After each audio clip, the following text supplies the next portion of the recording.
बच्चों, आज हम लोग बात करेंगे आनुवांशिकता के कुछ महत्वपूर्ण टर्म्स पर।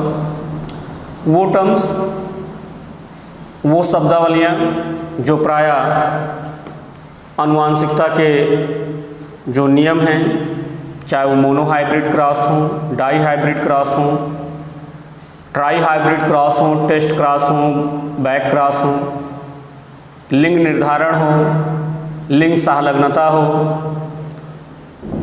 हम जो भी लॉ ऑफ इनहेरिटेंस पढ़ेंगे वहाँ पे बहुत सारे ऐसे शब्दावली आएंगे जिन शब्दावलियों का अर्थ हम अगर नहीं जान रहे हैं तो हम उन कॉन्सेप्ट को बहुत अच्छी तरीके से क्लियर नहीं कर पाते हैं। जो बेसिक फंडामेंट्स हैं, जो जेनेटिक्स के मेन टर्म्स हैं, कहीं हेट्रोजाइगस वर्ड आता है, कहीं होमोजाइगस वर्ड आता है, कहीं पे फैक्टर या जीन वर्ड आता है, ये वास्तव में होते क्या हैं। तो आज हम जो जेनेटिक्स के मेन टर्म्स हैं, बेसिक कॉन्सेप्ट जो हैं जेनेटिक्स के, जो जेनेटिकल टर्म्स और सिंबल हैं, आज हम उस पर डिस्कस करते हैं आपके साथ कि आप सभी लोग जो बेसिक कॉन्सेप्ट हैं, जेनेटिकल टर्म्स हैं और जो सिंबल हैं, उन सारी चीज़ों को अच्छी तरीके से जानो,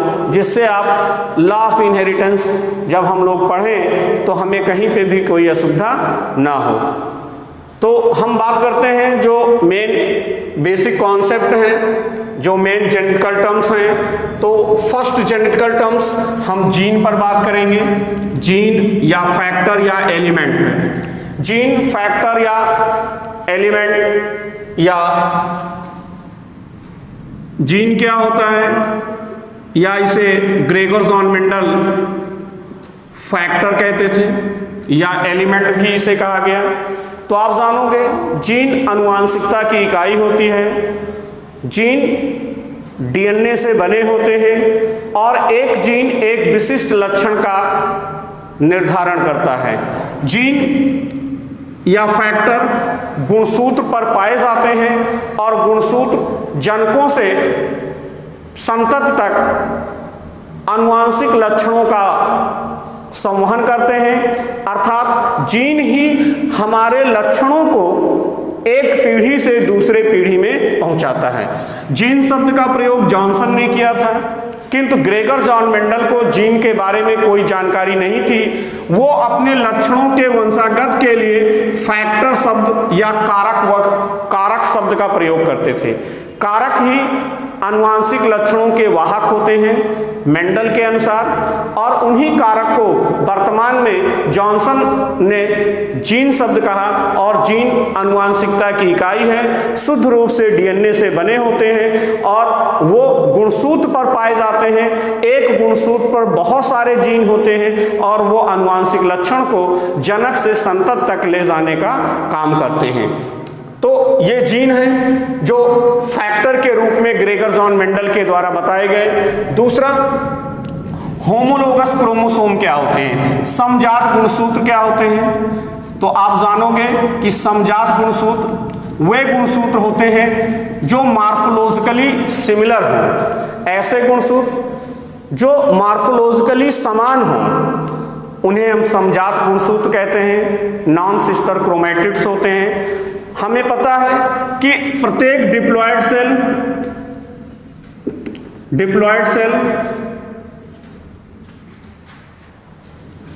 दुगुणित गुणसूत्र की संख्या को रखता है, जिसमें आधे गुणसूत्र मदर से एज अ एग और फादर से एज अ स्पर्म आते हैं, और वो दोनों गुणसूत्र आकारकी में समान होते हैं, इसलिए हम उन्हें समजात गुणसूत्र कहते हैं। तो समजात गुणसूत्र वे गुणसूत्र हैं जो मॉर्फोलॉजिकली सिमिलर होते हैं, एग्जैक्ट एक जैसे होते हैं, और उनमें जीन का सीक्वेंस भी समान स्थानों पर होता है।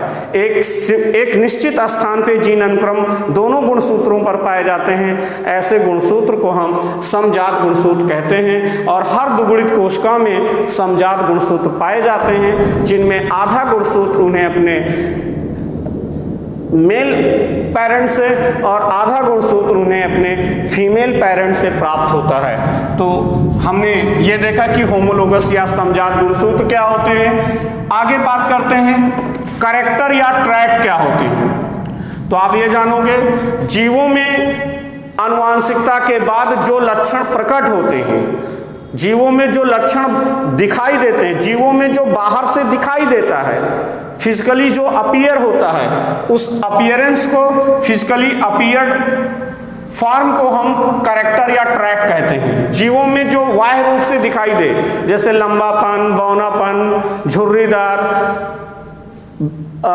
त्वचा का रंग, बालों का रूप, ओंठ की बनावट अर्थात गंजापन, ब्लड ग्रुप, जो लक्षण बाहर से दिखाई दे, पुष्प की पोजीशन, वो सारे दिखाई देने वाले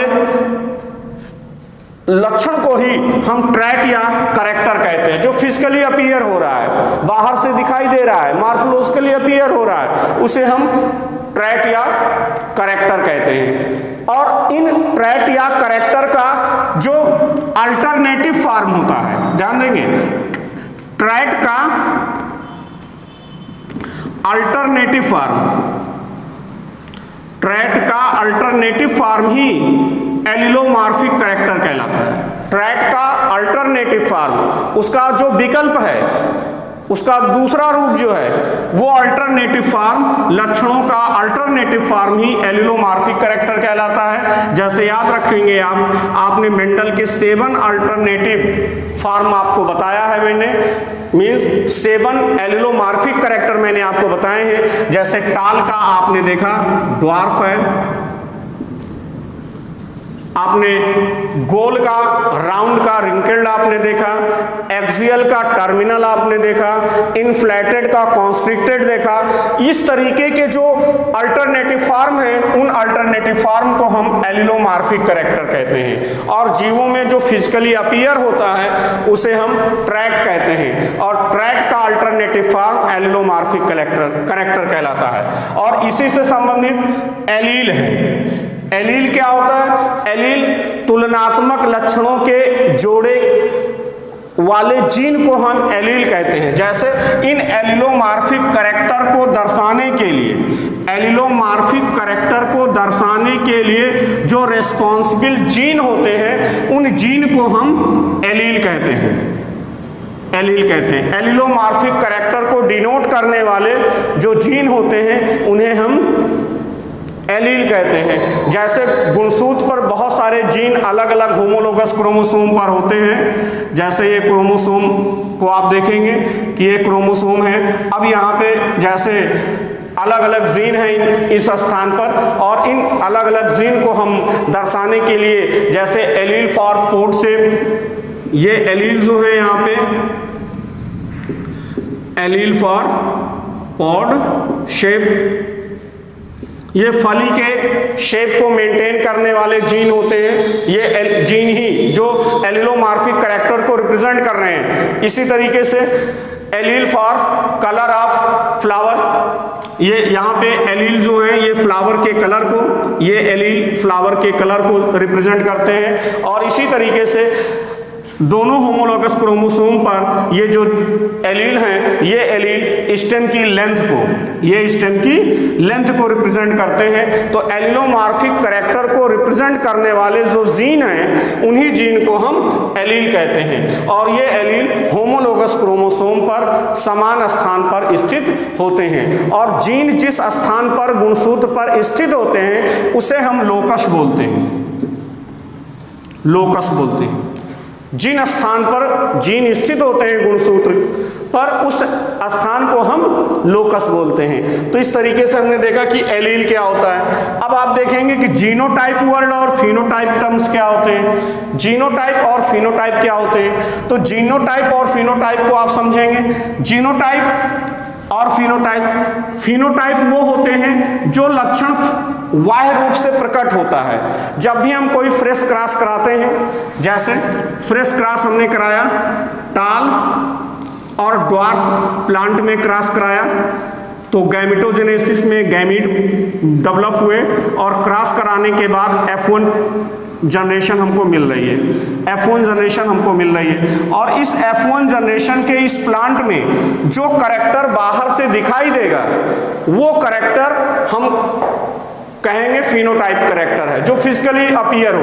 और इस फिनोटाइप करैक्टर को रिप्रेजेंट करने के लिए जो रेस्पॉन्सिबल जीन है, उस रेस्पॉन्सिबल जीन को हम जीनोटाइप कहेंगे। जैसे ये प्लांट हाइब्रिड टाल होगा, हाइब्रिड टाल होगा, और इस हाइब्रिड टाल का जो जीन प्रारूप होगा वो कैपिटल टी और स्मॉल टी होगा, अर्थात ये जीनोटाइप है।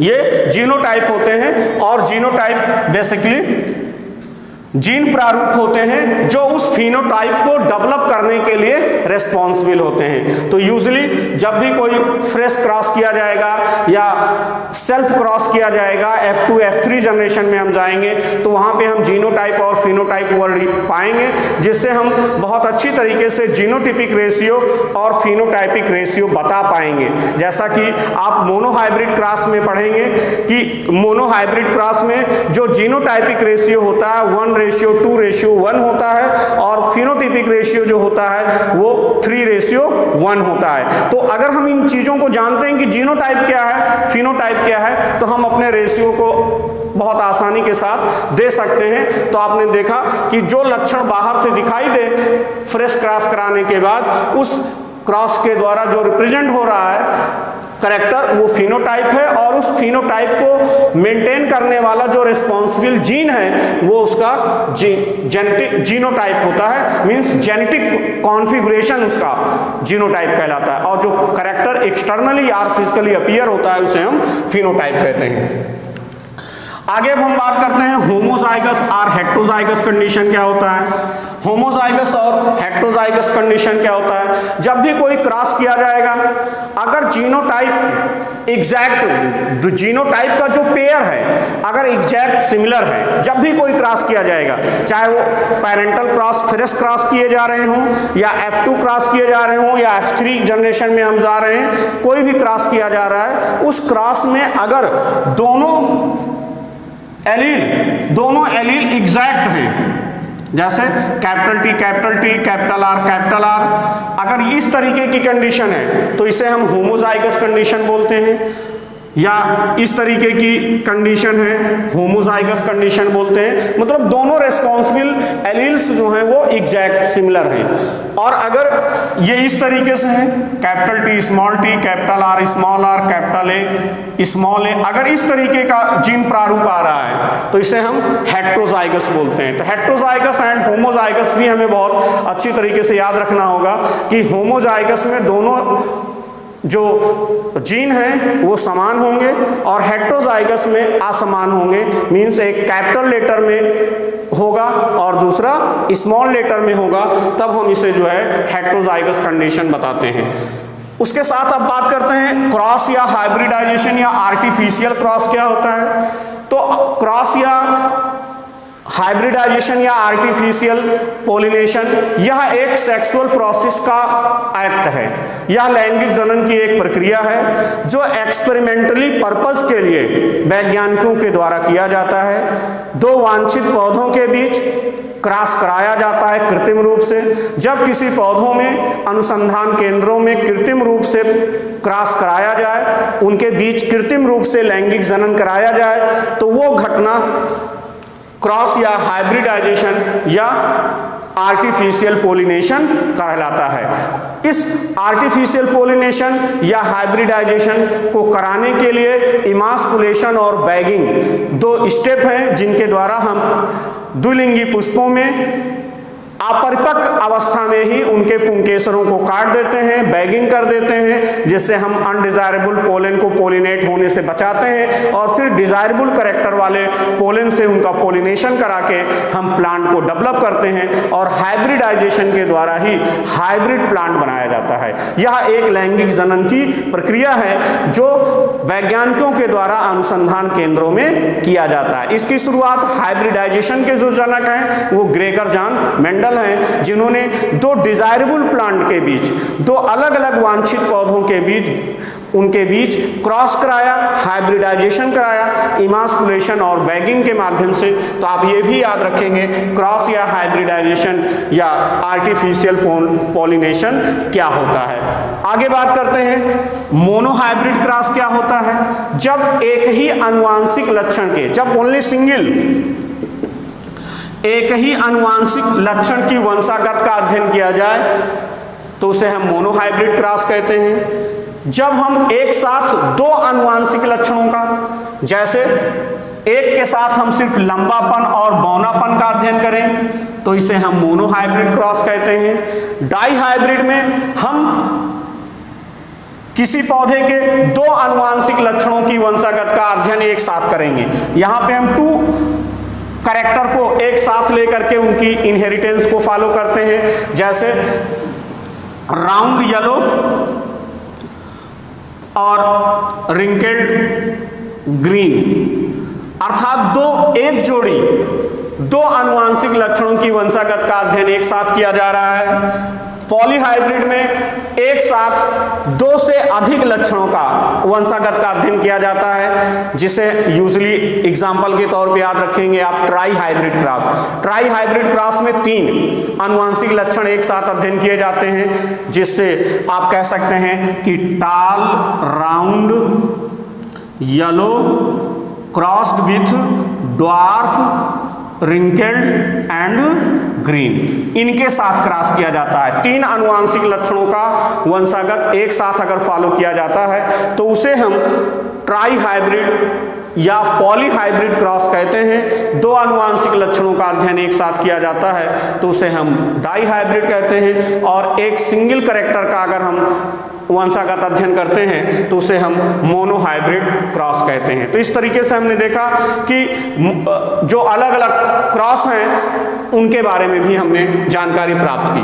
आगे बात करते हैं रेसिप्रोकल क्रॉस क्या होते हैं। तो रेसिप्रोकल क्रॉसेस जो होते हैं यूजुअली रेसिप्रोकल क्रॉस कराए जाते हैं। ये इसमें 2 क्रॉस इन्वॉल्व होते हैं और जिनको हम रिवर्स करते हैं। 2 क्रॉस होते हैं जिनको रिवर्स करते हैं। जैसे आप यहाँ पे देखेंगे कि अगर कोई टाल प्लांट है, इस टाल प्लांट को हमने ड्वार्फ प्लांट के साथ क्रॉस कराया, और जब हमने टाल प्लांट को ड्वार्फ प्लांट के साथ क्रॉस कराया तो ये F1 जनरेशन आ गई। अब F1 जनरेशन का जो प्लांट है, हम इस प्लांट को F1 जनरेशन के इस प्लांट को हमने एक बार डोमिनेंट पेरेंट के साथ क्रॉस कराया और दूसरी बार हमने जो है इसको रिसेसिव पेरेंट के साथ क्रॉस कराया।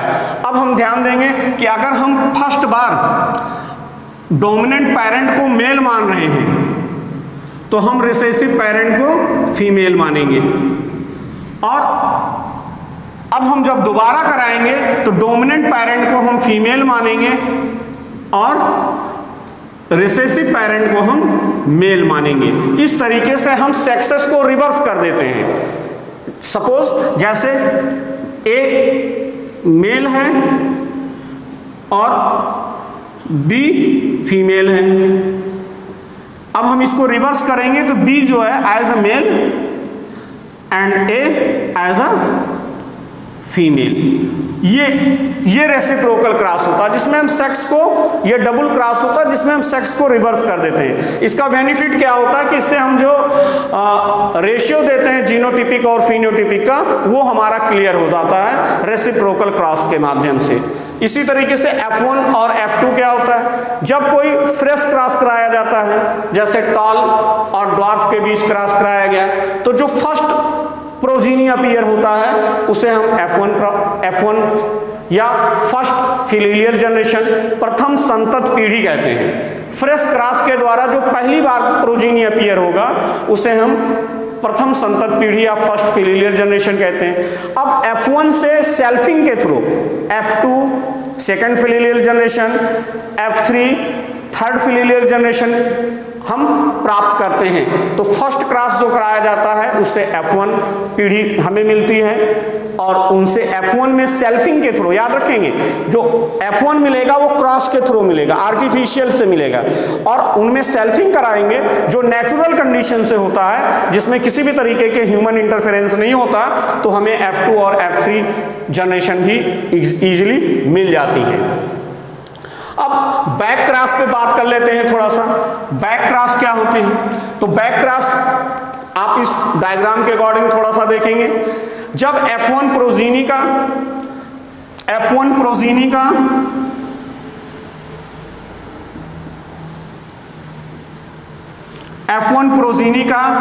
पेरेंट के साथ क्रॉस कराया जाता है।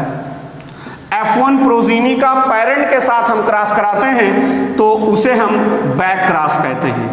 F1 प्रोजीनी का पेरेंट के साथ क्रॉस कराएंगे तो बैक क्रॉस कहते हैं।